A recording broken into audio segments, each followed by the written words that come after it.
Good afternoon, New Row, and welcome to Gael Zone. Alongside my co-host Chris Cilauro, I'm Cam Woolley. We're bringing you up to speed in sports around Iona, New York, and the nation.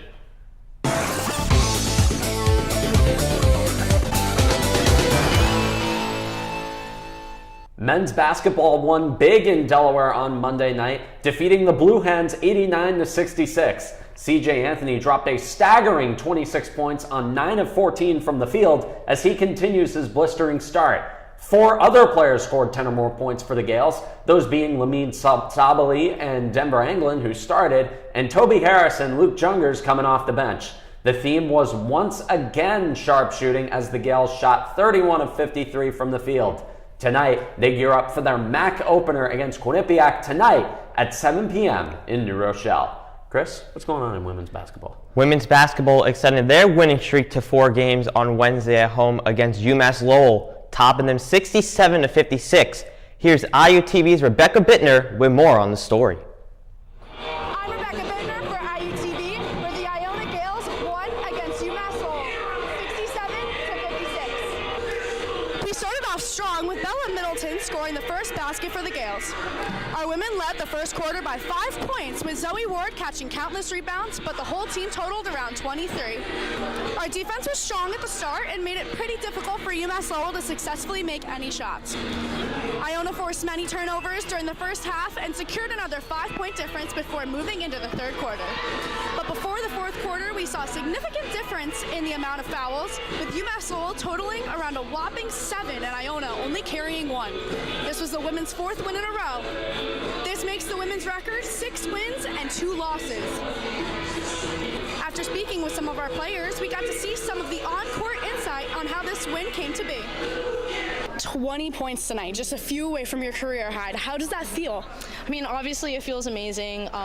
Getting a career high and securing the win, that's the most important part. Wasn't necessarily thinking about it, but I knew that my teammates needed me to hit a couple shots, and they gave me really good looks and good passes, so kudos to them.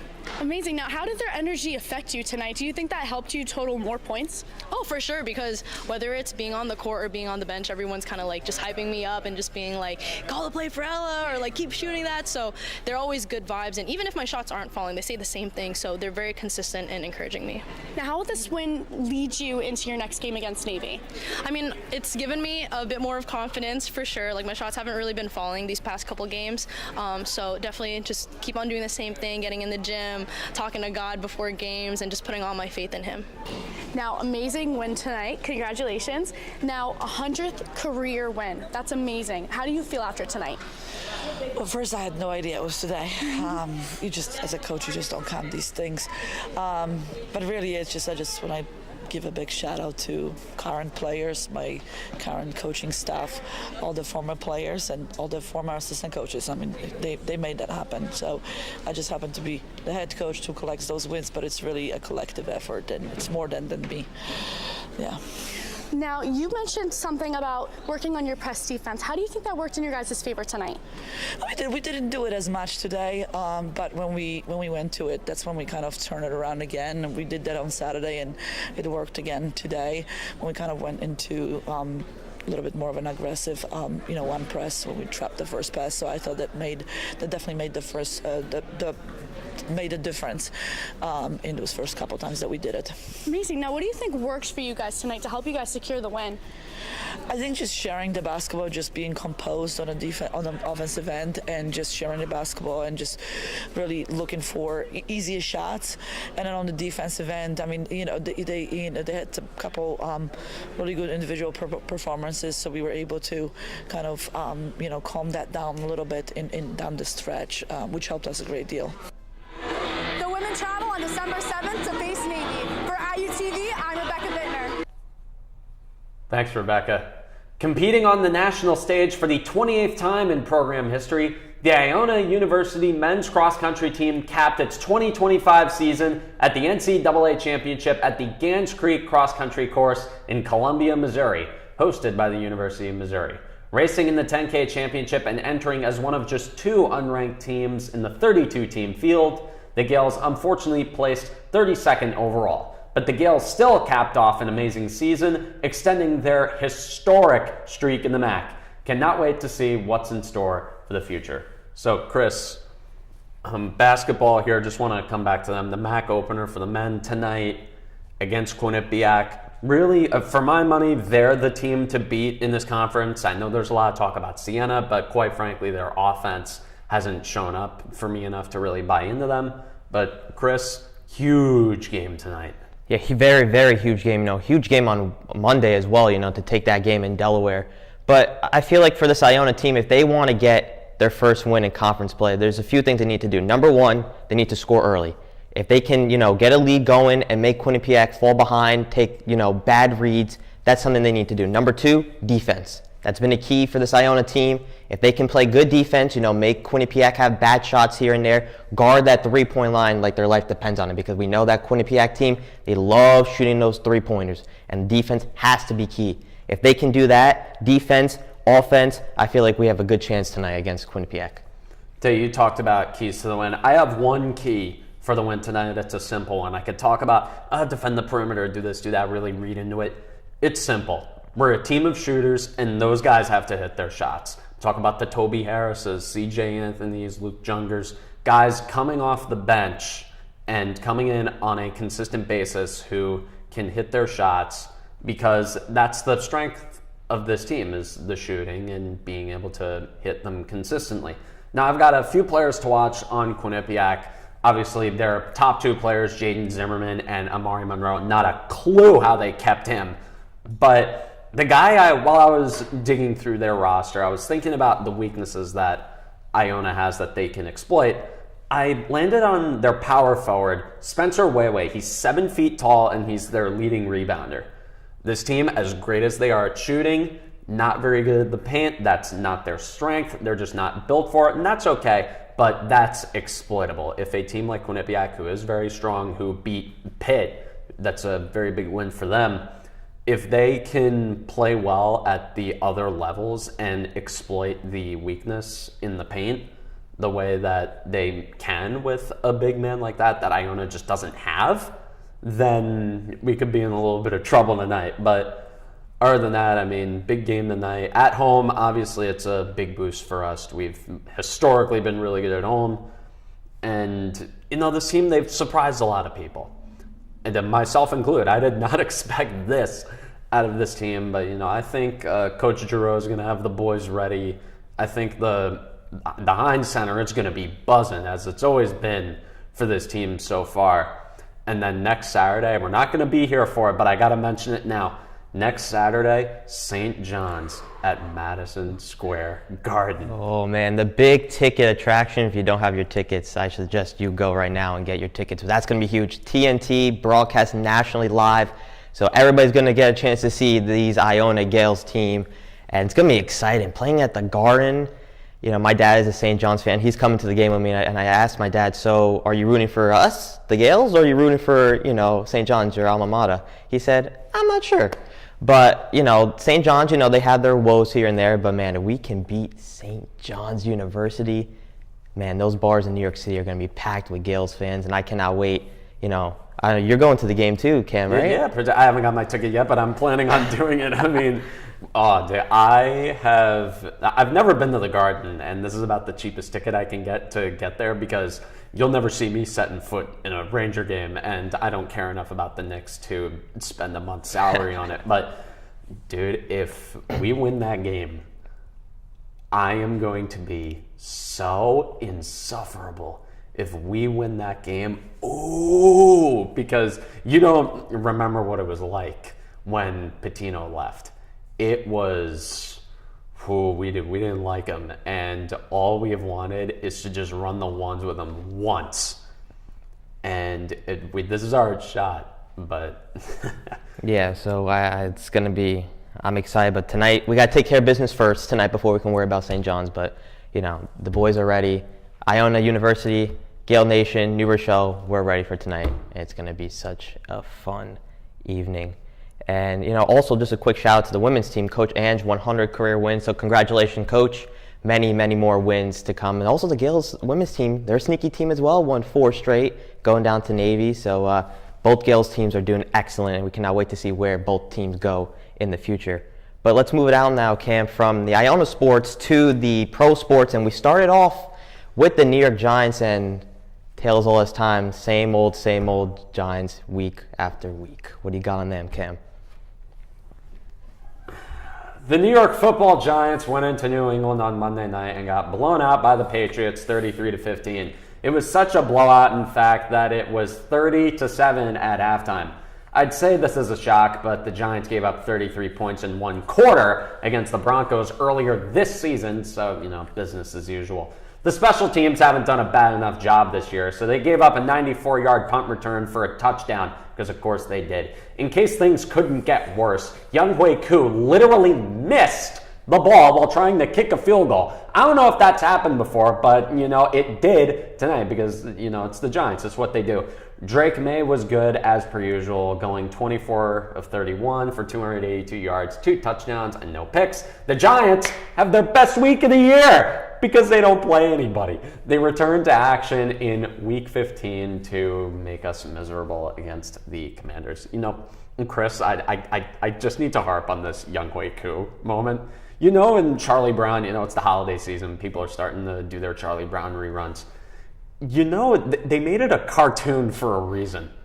Because there's no way anybody, it's not conceivable for a real person, let alone a professional NFL kicker, to miss the football while trying to kick it. You literally have one job as a kicker. You are ineffective at everything else in football. You can't run, you can't catch, you can't throw, you can't really lift, you can't move people. You literally have one job and you can't do it. Again, it was a cartoon. They made it a cartoon for a reason. And you have this real NFL kicker, and of course it's the Giants, because I haven't seen enough things happen. And when I watch the Giants play on national TV, when I watch them play on primetime, I see national content creators on Twitter tweet about how awful it is. And I'm like, yes, this is what I do in my free time. This is my life. This is every week. As shocking as it is to see a couple times a year, I see it at bare minimum 12 times a year, Chris. Yeah, when I was on social media on Tuesday morning, my lord, was my feed flooded with the, Giants, Charlie Brown. I wish we could play the music. I would add a little more dramatic effort to it. But with these Giants, what are you going to do? That big hit, I don't know if you saw that happened to Dart. Oh, my goodness. Ooh, that fired up some people on the bench and in the Giants locker room. That was not very good. But it's the same old Giants. Just end the season. Go home. And it was actually funny because the GM of the Giants had a press conference, and every single question that was asked to him, he was like, that's a very good question. That's a very good question. A very good question. And I want to turn over to you, Cam, real quick. How confident do you see with Joe Schoen, looking for a new coach? And do you think, I think he knows that his job is going to be evaluated at the end of the season. Do you see him at the end of the season being fired, or do you see him staying and looking for that new coach?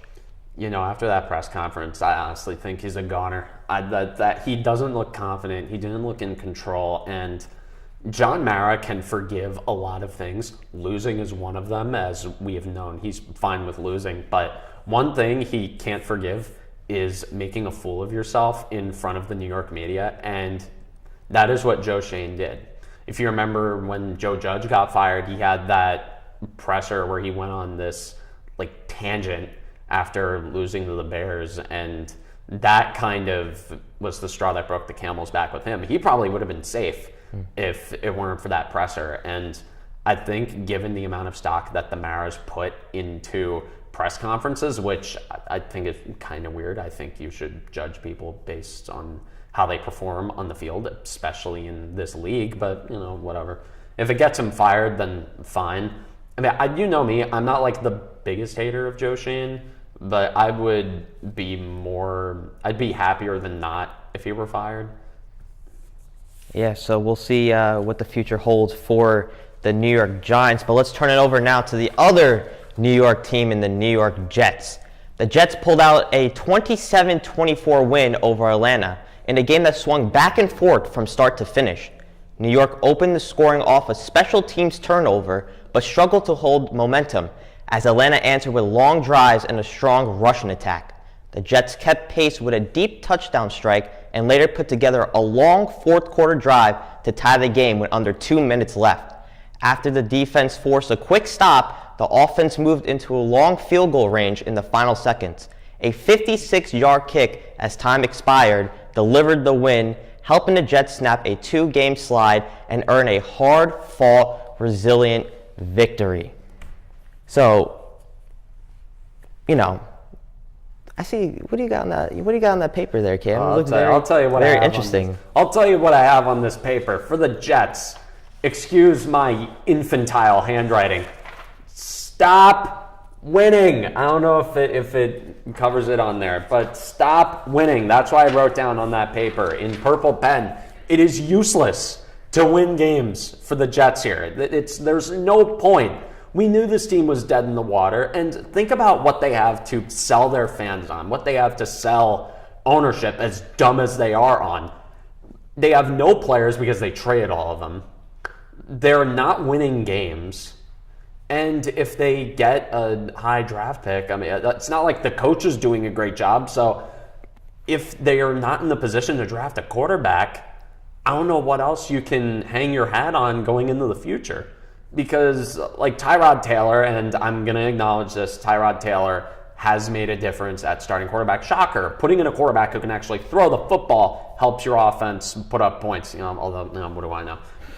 But if I'm the Jets, the one thing that I am looking at is drafting a quarterback. The only thing that can give me something to look forward to with this franchise is drafting a quarterback. And I know the quarterback class is a little iffy this year, but Fernando Mendoza, he's no slouch. Dante Moore, he's pretty good too. But if I'm the Jets, I mean, winning games, you started 0-7. The season was dead by Halloween.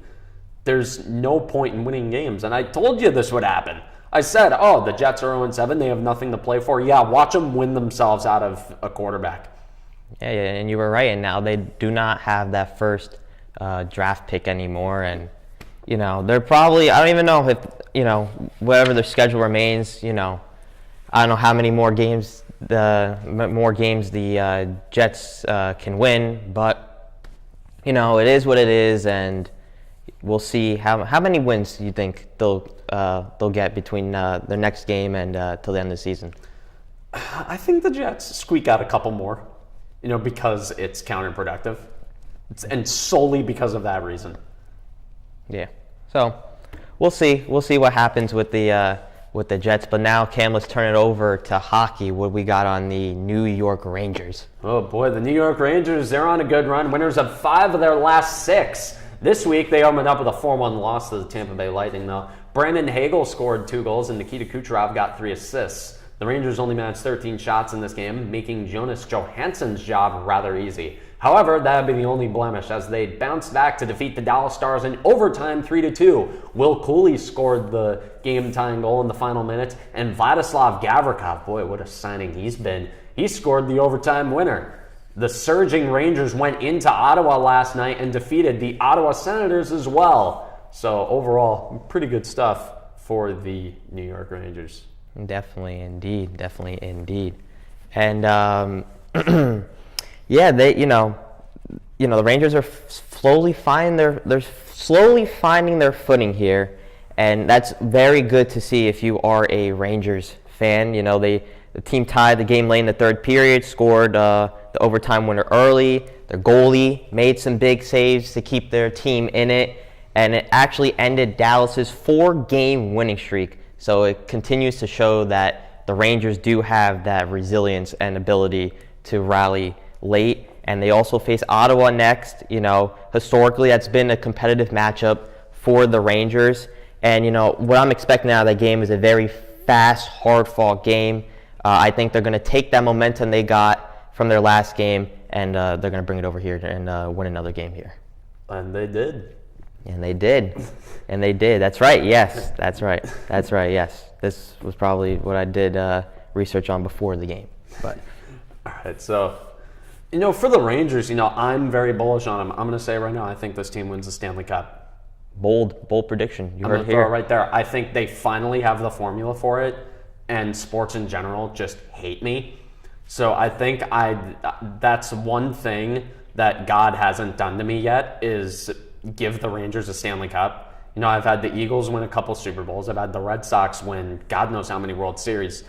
And, that would just be the cherry on top of my miserable sports life, are just the Rangers winning the Stanley Cup. But other than that, there are tangible reasons to believe in this. Igor Shesterkin, even when the team wasn't controlling play at 5-on-5, carried that team to the conference finals and had them leading the series multiple times against really strong teams, too. And, I just want to bring up Vlad Gavrikov again. Slam dunk signing. I talk about them winning the cup. Every cup team has a defenseman like him anchoring that top pairing. The Florida Panthers the last couple years, Gustav Forsling. That's a guy I think of when I think of Vlad Gavrikov. And I just want to bring up the Metro in general here. We're going to talk about the Isles and Devils later, but the Metro is in such a weird spot. The Washington Capitals lead the division right now with 36 points. The team in last, the Columbus Blue Jackets, 31.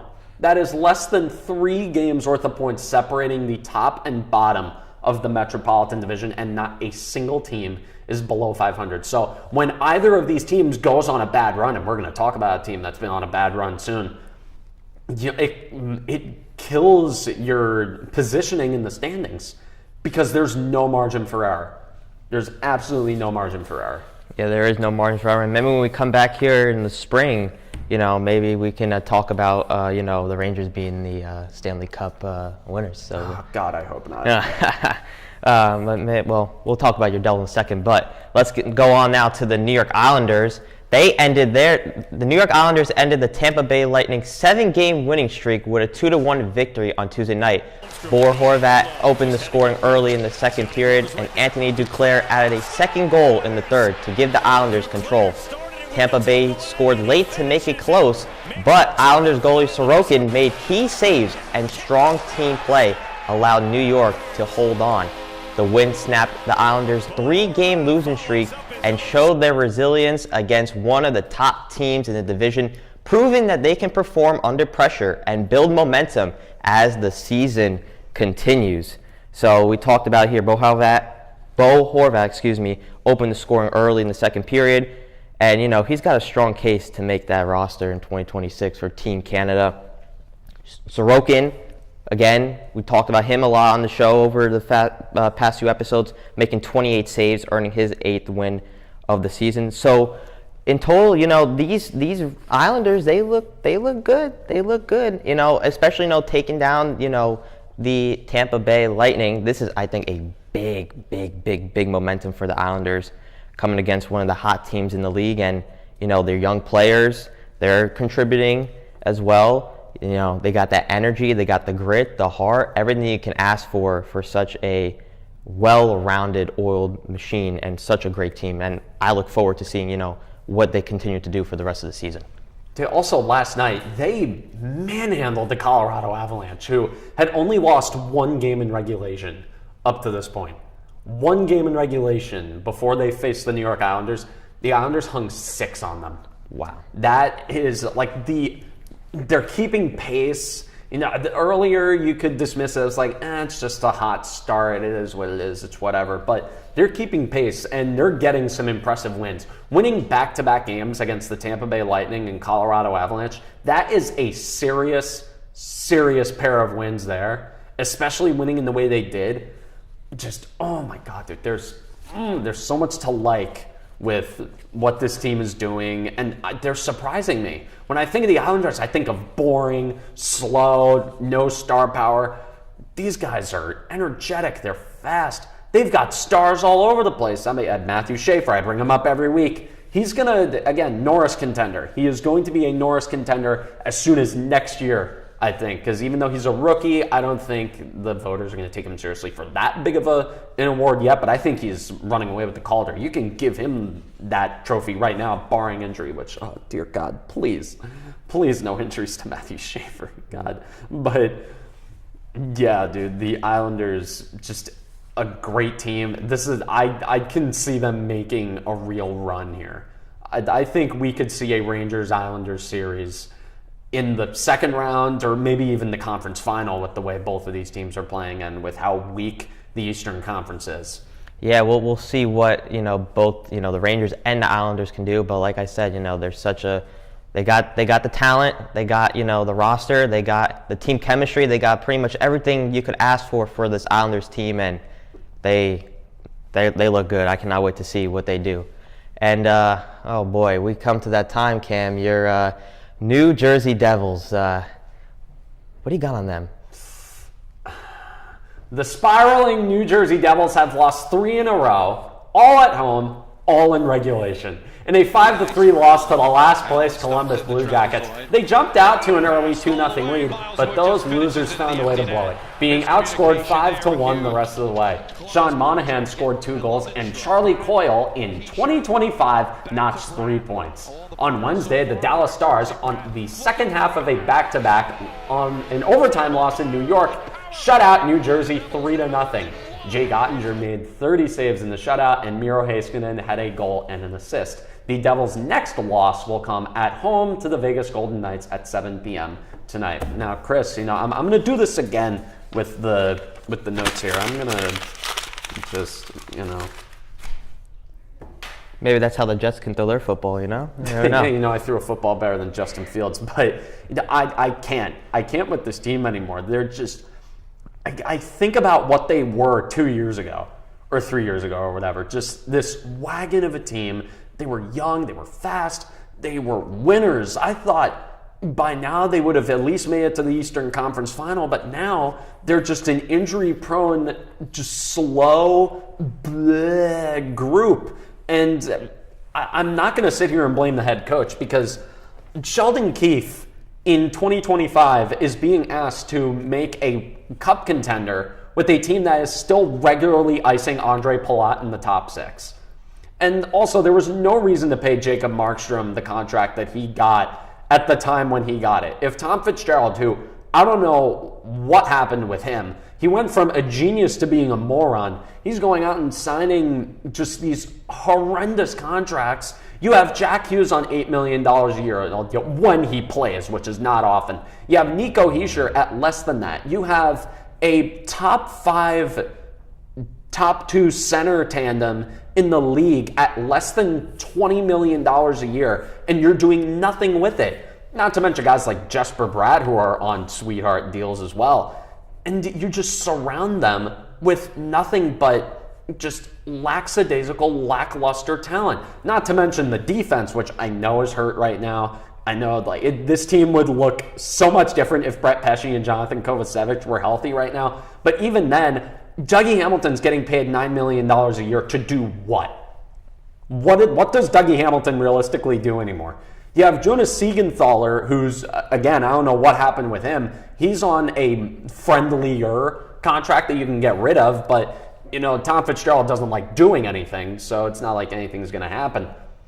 And then you have Luke Hughes, the cherry on top, getting paid $9 million a year to play horribly on defense. The pairing of him and Simone Nemec has accounted for 5,000 goals against in the last week. So, I don't know what to say about these guys anymore other than they're cooked. I don't see this team making the playoffs. And if they do make it to the playoffs, I just see them going the same way that they did last year and just getting boat raced in 5 by whatever more complete team plays them. Hang in there, buddy.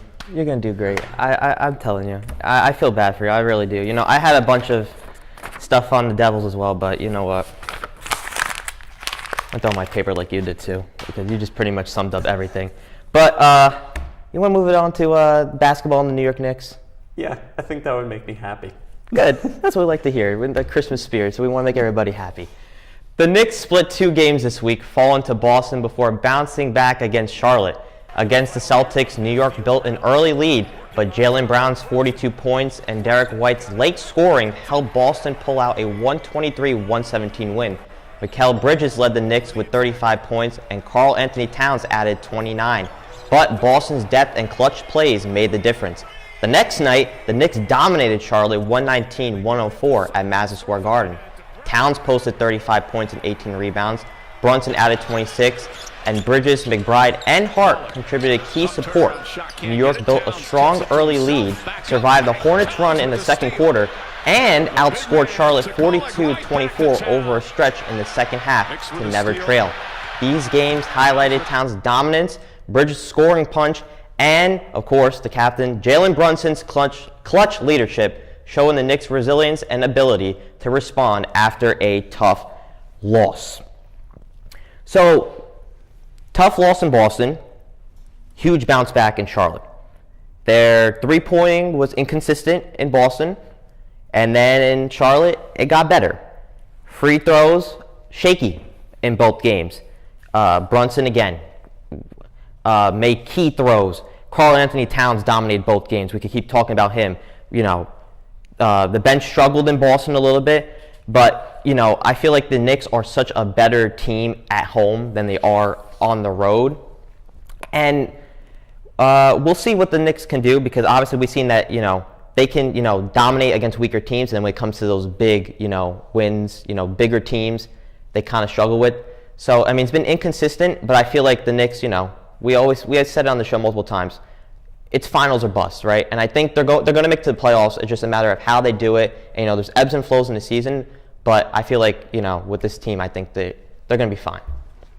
Yeah, I think the Knicks, it's just whatever. Again, there's ebbs and flows in the season. And, maybe, I know Giannis is requesting a trade out of Milwaukee, but I don't know if there's really a fit for him on this team. Yeah. It would be, maybe trade Cat for him. I don't know. But overall, I don't really got too much on the Knicks. It's just business as usual. Business as usual, and we'll see where they go for the rest of the NBA season. All right. So that'll be all from us today and for the semester. On behalf of the entire crew here at Gael Zone, first of all, happy holidays, Merry Christmas, Happy Hanukkah, whatever your family celebrates. I wish you the best in your holiday spirits and celebrations and all that. But from Chris Cilauro, I'm Cam Woolley, telling you take care, have a good weekend, good luck on finals, and as always, get your homework done.